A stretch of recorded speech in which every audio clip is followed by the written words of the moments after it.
Hello and welcome back to Genesis Designs and Modelcraft, and look at this. What have I got here? It's only a bloody 132 Lancaster, isn't it?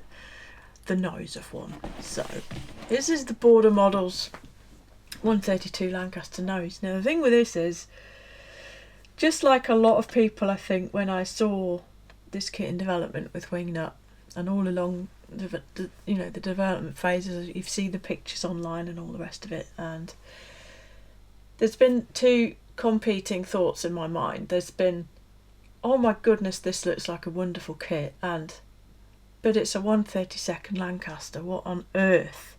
Where are you going to put it? When will you ever have enough time to build all of that? How much is it going to cost? I'm sure you all know where I'm coming from. And I decided that, on balance, I thought it was going to be too much, too big, too expensive, and all the rest of it. And thus, I didn't want one. Okay? And what happened next is the kit was released, and my good friend Matt, who only lives over the road, went and bought one. The full Lancaster, not just its nose.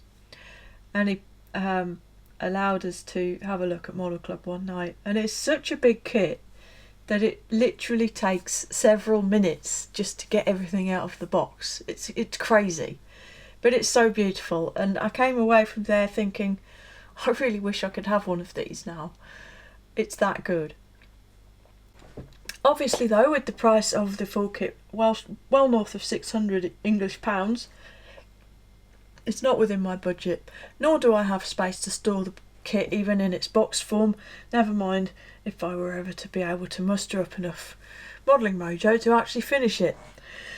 So, cut forward several months to just the other weekend when Jad Lamb helpfully sent me their model kits on a Saturday email, and I mistakenly opened it and there was this peeping out at me. So I thought, oh, okay, and I followed the link and had a look. So here it is. I just ordered it, didn't I? It's just the nose. It's a 132 Lancaster, yes, but all it is, whoops, it clanks things, is the nose. How much was this? It was £109.99. That is a lot of money for not even most of a model, I think you'll agree.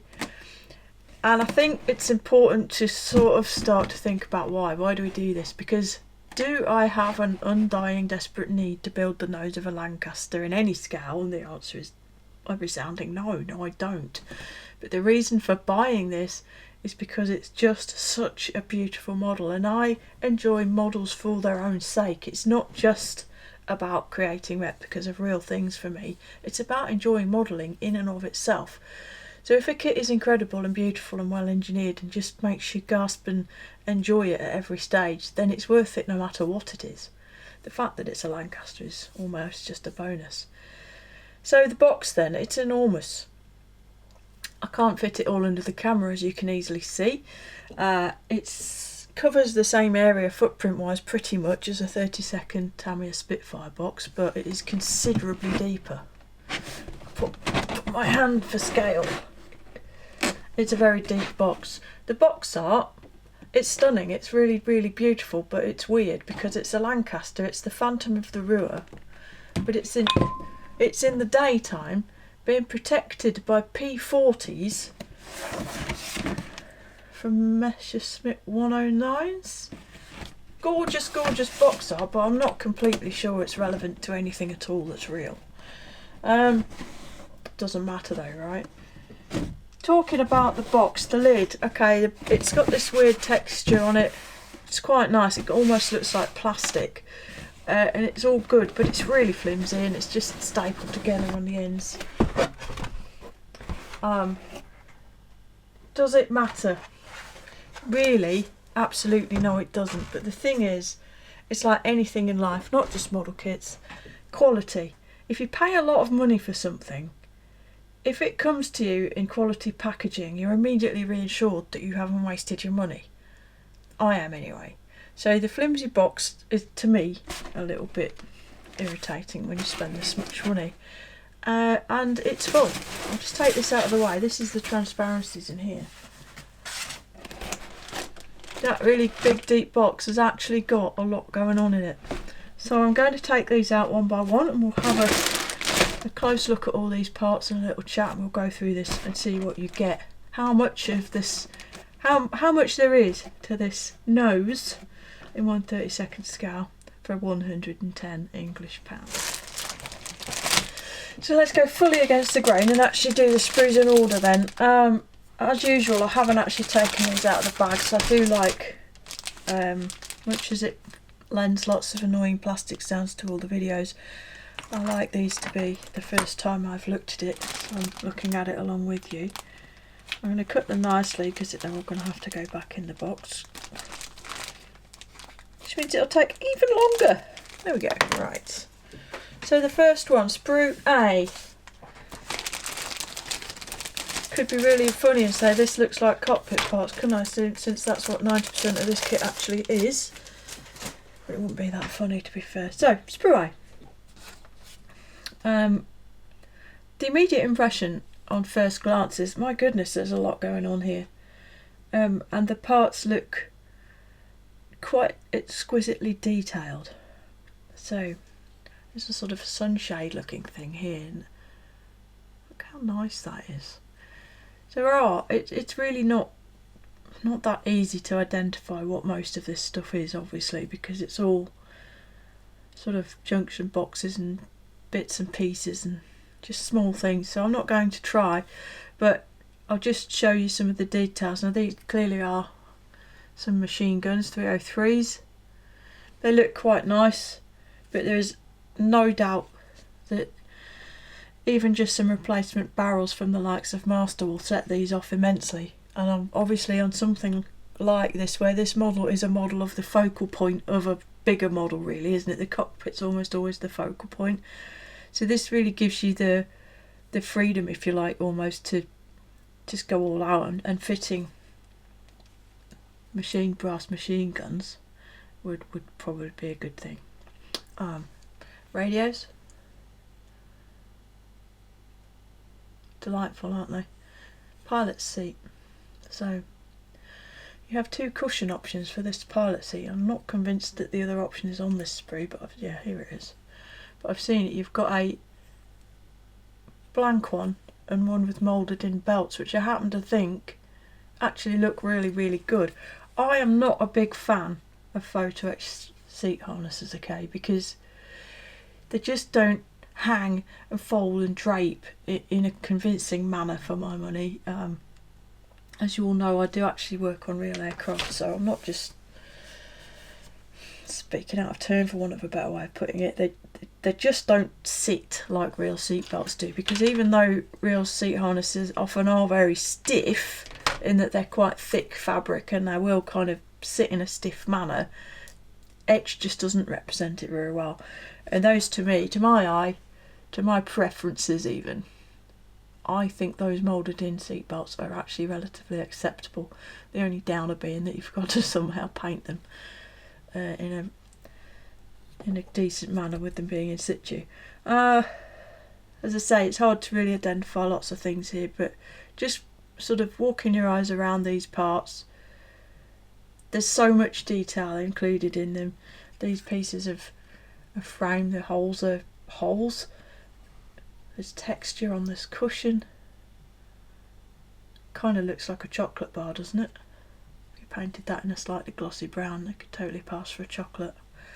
The one thing I will say, in terms of moulding precision, is we are lacking a bit. I suspect, had this been carried through by Wingnut, this wouldn't be a factor, but there is a small amount of flash and sort of slightly extended mould seams evident on a lot of these parts. It's only quite fine, shouldn't be a major issue, but it does mean that most of these parts will need a fair bit of clean up to get rid of it. Yeah, super impressive. There's a control yoke, look. Okay, so that's sprue A. Moving swiftly on to sprue B.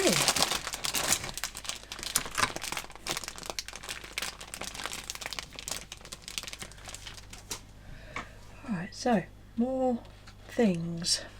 So there's turret parts here, I can tell.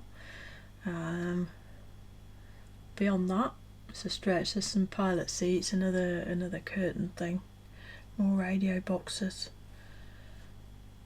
It's one of the drain or vent that fits under the fuselage.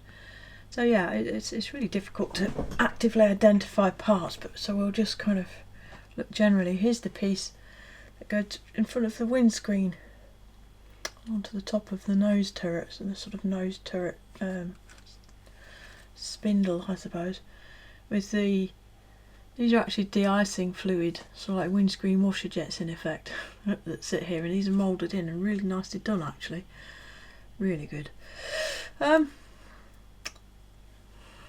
Glazing, windscreen framing, all separate, all plastic, so these can be prepped and painted in the interior colour, which I assume is interior green, but it could be black in areas. And then the glazing goes over the top of it, so there's no sort of inherent need to paint the inside of the glazing because the framing is separate. There's various bits of wiring and pipe work and what have you included, but again, just to give you a sense of just how nicely moulded this stuff is and how much detail is included in the mouldings. It's quite remarkable.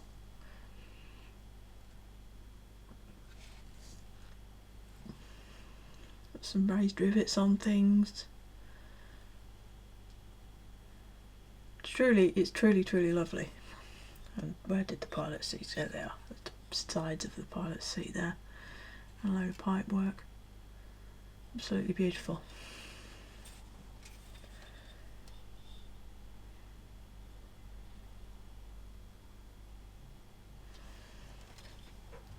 There are a lot of these sort of excess things moulded on all over the place. I think that's a necessity because this is so fine, relatively speaking, that if it weren't for these, the plastic wouldn't travel through properly. But there you go, that is sprue B. Next up, we now jump straight to sprue F. Now obviously, I think these are just lifted direct from the main kit, so there might well be a few parts that you don't use on these. It does sort of explain why it goes A, B, F.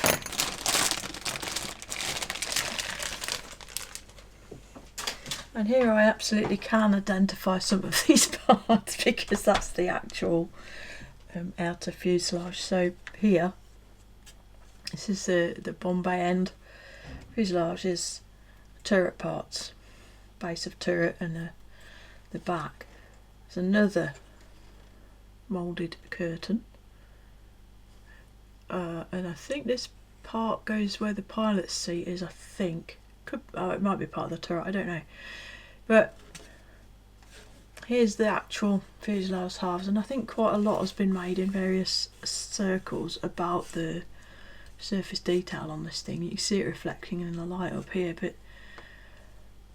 they've made a really decent effort at sort of replicating some of the rippling and almost denting that you get on a riveted airframe like this, especially such a large one. But not only have they done that, they've actually got overlapping skin panels. So this, get it right, yeah, both of these skin panels here,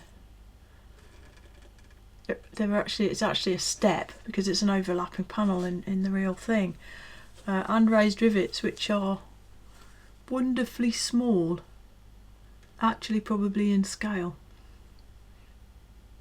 Just look at that, it's truly lovely.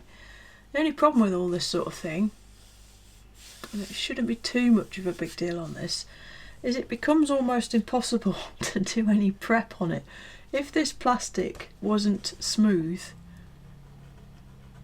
and it isn't completely smooth, it's got a sort of texture to it, if that is too much and shows through in the paint, you just aren't going to be able to fix it, because if you try and rub it down, you're going to remove all these rivets.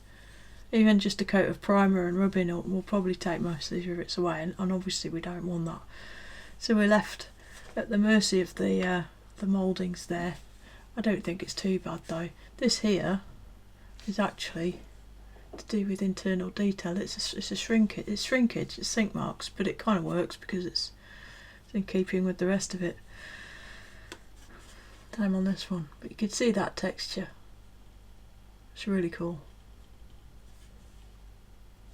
And then this part here is the part of the fuselage skin that's underneath the rear canopy area, and again it's got raised panels and raised rivets. It's absolutely lovely. These vents here are open already, and then on the inside there's really very little going on. There's very little in the way of detail, and that is because all of the inside builds up almost as a separate structure and sort of plugs in. The dog's barking. There are a couple of ejector pins marks that are somewhat visible. I would want to clean those up personally. And this one here in particular, right across some wiring detail. But there's only two. Probably shouldn't complain too much. The rest of them are dead easy to clean up if you do need to. So there you go. Stressed skin, raised rivets. Lovely stuff.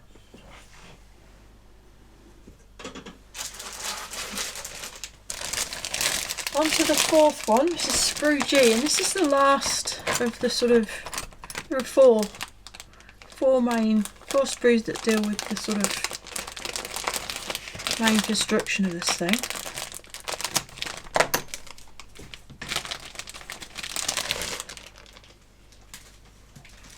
And here you can see what I mean by separateness. So this is the inner fuselage part, so the inner skin.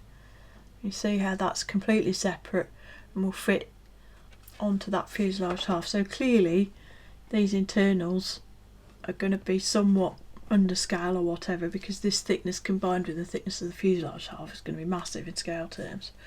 Presumably it's not really noticeable when it's all together though. So that's the main piece. Then you've got a sort of a nose section there, bulkhead looking area. This is the part of where the main spar goes through. There's a sort of a furniture over the top of it and one of the seats built into it, again with texture on the padding. Kind of floor area here. Instrument panel, let's turn this the right way up. Instrument panel, glorious.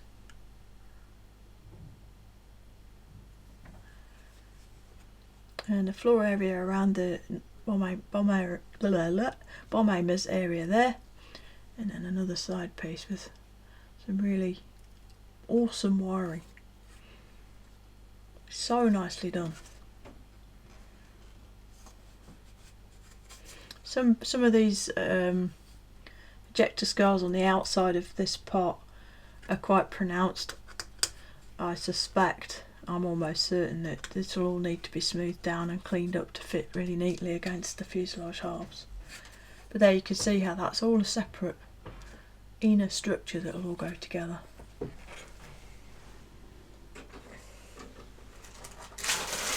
And then I'm not going to bother taking this one out of the bag because I don't think there's any real... Actually I will. I'll show you these bomb doors. This is a stand. This is the fifth sprue, and I know I just said there were four. But there were four that deal with the main construction of the actual nose. This fifth one is just the sort of the stand for it, and it's got this like brickwork effect going on,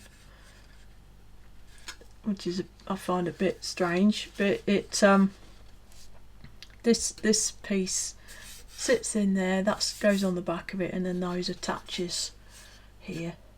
It's just a nice stand. And here we've also got two bomb door sections. It's not the full length bomb door obviously, but again, looking at the surface detail, you can see how they've managed to really nicely represent that overlapping panel construction, and again raised rivets.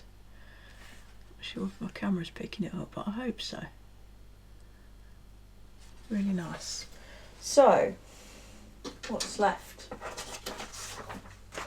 Well, what we're going to look at next is the transparencies, which are in this foam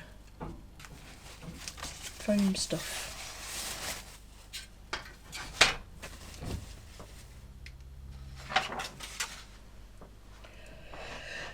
Sprue name is Charlie 1, C1. It's one of the biggest transparency sprues I think you'll ever see. It's oh, that's an A4 piece of paper. And it's pretty much the size of an A4 piece of paper. Mostly this looks alright. So you've got a front turret, bomb aimer blisters, the deeper one and the shallower one, and then the shallower one still. So there's 3 different bomb aiming blisters. My bad, these are both long ones, but this has got the circles and this one hasn't. Astrodomes, the bigger one and the smaller one. That's the undernose bomb aimer's window there. Side panes for the main canopy, the various sort of fuselage windows. And then the aft part of the canopy, there are 2 there, presumably to suit the 2 different astrodomes, and then the canopy itself. Now, I would imagine you can already see that both the front turret and the canopy have experienced quite a bit of fretting in the packaging. See that sort of pale area, so that will need polishing, potentially even a slight bit of sanding to get the marks out. This I find disappointing, but not as disappointing as these 2 areas here. So I'll try and get the camera lined up to see. Do you see that flaw? Does it help if I put my finger behind maybe a little?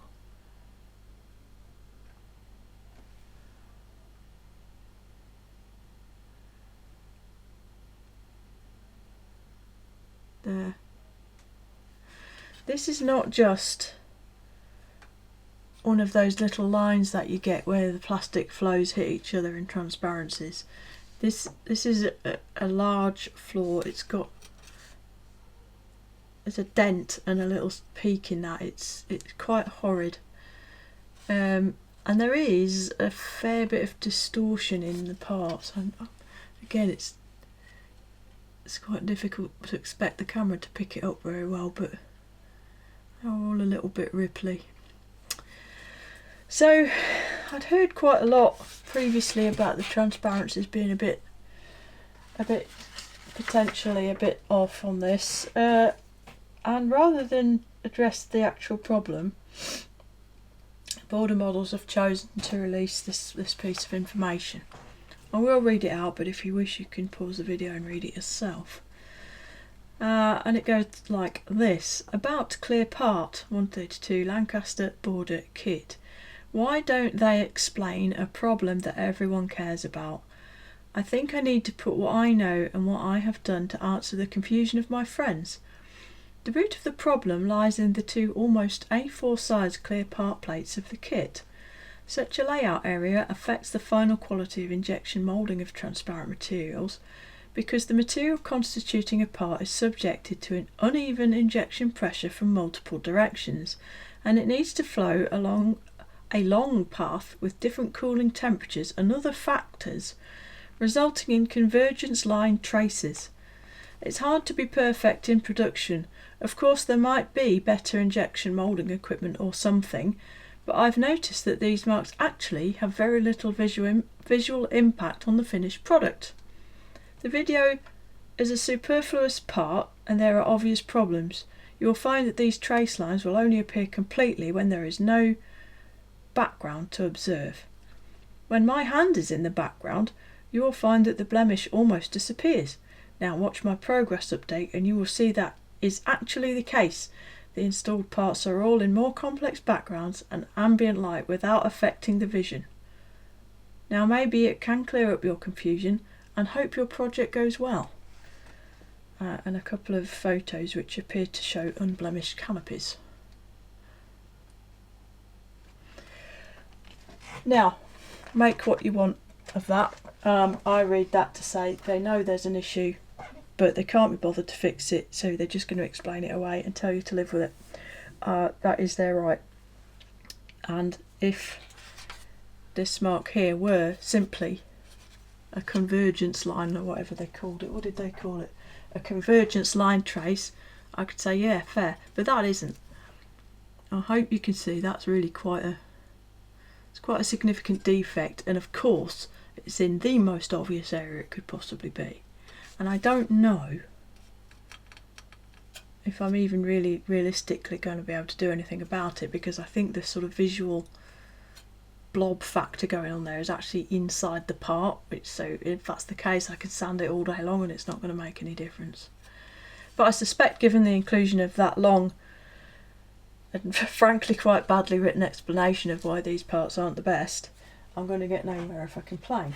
So again, draw your own conclusions. You might get one that doesn't have this. You might get one that's got a problem in a part that is less visible. But okay, and that brings us on to the last things in the box, which are an instructions, decals, and some photo etch. So let's have a look at the instructions. Got a repro of some of the box art on the front there. There's a little line drawing on the back. Inside then, very small reproductions of the sprue layouts, the decals and the PE. Reasonable paragraph of history about the Lancaster B1/3, and then into construction. Really like this style of instruction manual with the sort of separate colours highlighting things and this sort of 3D shaded stuff. It can be a little bit easier to read than simple drawings are, depending on how it's done. You can see here photo etch Sutton harness, that's obviously on the photo etch sheet, so you can choose to do the plain seat and add the harnesses from photo etch, or to use the seat with the moulded in harnesses.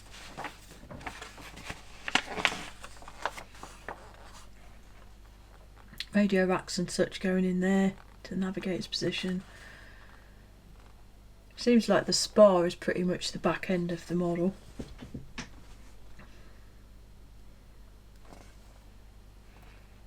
Variants there, G or H2S. Use slightly different parts. There's no mention of any parts you might not use actually. Another photo etch harness for the little seat there. A choice of seat up or seat down for the flight engineer's position. And here you can see exactly what I'm on about with this construction of an internal sort of unit almost. And here we are constructing the bomb aimers area, so coming down the steps, which are included the yellow handrails, down into that nose area, which is a separate construction which then attaches to the rest of it. So you end up with a kind of almost a complete Lancaster nose, but without its skin. And here is the skin. Just goes together over the top of that pre-constructed sort of cockpit and nose. Add all of that framing. When did we build the turret?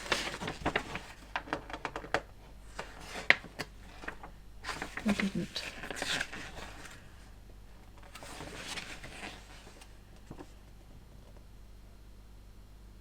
Okay, magically built the turret there. I guess it comes later. Here we are. Here's the turret. Without a doubt the most comprehensively equipped Lancaster turret in model form I've ever seen. Absolutely spectacular. Again with the photo etch harnesses. And we're adding transparencies, those partial bomb doors. Showing you about the various different blisters and indeed bomb site equipment. Early, late and Z equipment blister being the one with the little circles on it. Apologies for not being a Lancaster spurt and knowing exactly what that means. There's that stand in action, as I said. I wonder about the efficacy of hollowing or cutting away some of this so that you can see in from the back through here a bit more than that, to give a bit more of an angle to look at the inside, because you know, it's a lot of work going to go into that. And finally some aerials and camera fit out to finish the build there. Markings wise, you have decals for 3 aircraft. Phantom of the Ruhr, which is EE-139 from 550 Squadron in Waltham in 1944 as a B3. Or B1, Victorious Virgin, which is RF-128 QBV of 424 Squadron in the UK. Or Mickey the Moocher, which is EE-176 from 61 Squadron at Skellingthorpe, summer 1944. Isn't Skellingthorpe a brilliant name for a place? Not sure what the point of that is. So let's leave that wonderful image just there, and let's open up this decal and PE bag. And there's the dog again.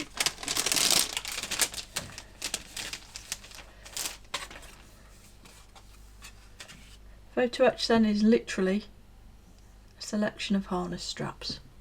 This has got that slightly sticky plastic over it, so it looks a bit weird. It's because it's got that plastic over it, but that plastic stops stuff from getting snagged in transit and bending, but you have to peel it off before use. I'm sorry about the dog. There you go. Sort of transparent film, both sides. So yeah, selection of harness straps both for the main pilot seat and all of the other positions. I will strongly be considering some kind of Edward set to go with this though. Down there out of the way. And then the decals finally. Obviously not the most comprehensive decal set, it is only a nose. But they've chosen 3 aircraft with nice nose art, so you know that's a good thing because at least you can see it without the engines in the way. Phantom of the Ruhr, which City of Lincoln was done as that recently, it might still be. Victorious Virgin, so the lady on there, and Mickey the Moocher. And then these are decals for all of the instruments. Note that these aren't continuous decals, these are actually just the dials, maybe you can see there. But they're laid out on the sheet in such a way that you can see where they're supposed to go on the parts, which is actually quite cunning. And the only other marking is one of the stencil markings, which you can actually see just there, one of the red lines that goes under the belly. They're quite matte looking, but they're thin, they've got tapered edges, so they should blend down nicely. They're going to need to be decent decals to go over this rippled and riveted surface nicely, so that could be interesting. But on first glance I think they look very acceptable. Instrument panel stuff is very, very nice. Again with this, I don't doubt that there'll be Edward out there to help already, potentially maybe air scales on the case if he hasn't already done something. I imagine it's on his list. So there you go. How much kit doth a Lancaster nose make in 1/32? Quite a lot is the answer, isn't it? I have to say, I don't think necessarily that £110 is over the top for what you get, genuinely. But I do think it doesn't represent brilliant value for money when the whole thing costs £600, does it? When you think about how much more you get for the extra £500, it doesn't seem like the best value, but whoops. I think generally it's not too bad. It's not too bad. And it's still quite a chunk of a model, isn't it? There's still... Have I got something here? Let me see. There's a handy Harrier GR9 in 48th scale for comparison. It's a pretty hefty chunk of a thing. So I think this could be the perfect answer for a lot of people, is just the nose section, the most interesting part really, in its full glorious wondrousness. maybe a decent upgrade might have been if they had have perhaps included a nice Merlin engine on a stand that could fit on the base with the nose, perhaps. But yeah, anyway, yeah, there you go. It's Border Models 132nd Lancaster nose. This is Border Models BF008. I got it from Jadlam. £109.99 was paid, and yeah, I'm pretty happy with it. I'm quite excited about hopefully getting to build it maybe even this year. But yeah, as I say, I'm not disappointed to have paid that much for it, and I'm really pleased to have got my hands on a bit of this, because it is just such a stunning piece of the toolmaker's art, really. And if you're like me and you enjoy modelling for modelling's sake, this is the kind of thing you can probably get your teeth into. The only downer is that I don't remember who it is off the top of my head, but somebody just released a 132nd F111 nose as well, and I fear that I might have to buy one of those to put next to it. Oh, it's a disease, isn't it? There you go. Anyway, quick look on the sprues at this partial model kit from Border Models. I think it's fab. If you've got the money, I can't see it being a bad addition to any collection, honestly. So thanks then to Jadlam. Great service actually from them. They are pretty good with their mail order. If you do want to support the channel and my continued purchase of these review samples for you, then you can check out the Buy Me a Coffee link down below. And with that said, it only remains for me to say, look after yourselves, look after each other, and Genesis out.